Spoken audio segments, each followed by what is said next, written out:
بن حراش سے مروی ہے کہ بنو عامر کے ایک آدمی نے نبی کریم صلی اللہ علیہ وسلم کے پاس آنے کی اجازت طلب کرتے ہوئے کہا، کیا میں اندر آ سکتا ہوں؟ آپ صلی اللہ علیہ وسلم نے اپنی خادمہ سے فرمایا، اس بندے نے اچھے انداز میں اجازت نہیں لی، اس لیے اس کی طرف جاؤ اور اس کو کہو کہ وہ یوں کہے، السلام علیکم، میں اندر آ سکتا ہوں؟ اس آدمی نے آپ صلی اللہ علیہ وسلم کے یہ الفاظ خود سن لیے اور اس نے کہا، السلام علیکم، میں اندر آ سکتا ہوں؟ آپ صلی اللہ علیہ وسلم نے اسے اجازت دی۔ اس نے کہا، پس میں داخل ہوا اور آپ صلی اللہ علیہ وسلم سے کہا، آپ کون سی چیز لے کر ہمارے پاس آئے ہیں؟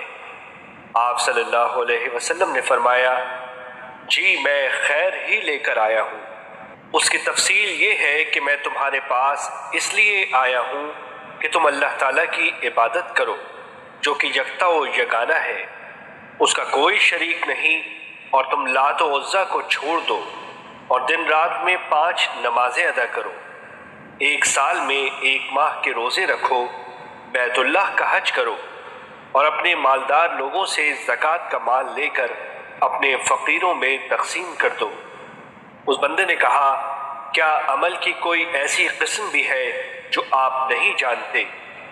آپ صلی اللہ علیہ وسلم نے فرمایا، اللہ تعالیٰ نے مجھے بھلائی کی تعلیم دی ہے، لیکن علم کی بعض ایسی صورتیں بھی ہیں کہ جن کو صرف اللہ تعالیٰ ہی جانتا ہے، جیسا کہ اللہ تعالیٰ نے فرمایا، بے شک اللہ تعالیٰ ہی کے پاس قیامت کا علم ہے، وہی بارش نازل فرماتا ہے اور ماں کے پیٹ میں جو ہے اسے جانتا ہے، کوئی بھی نہیں جانتا کہ کل کیا کچھ کرے گا، نہ کسی کو یہ معلوم ہے کہ کس زمین میں مرے گا، بے شک اللہ تعالیٰ ہی پورے علم والا اور صحیح خبروں والا ہے۔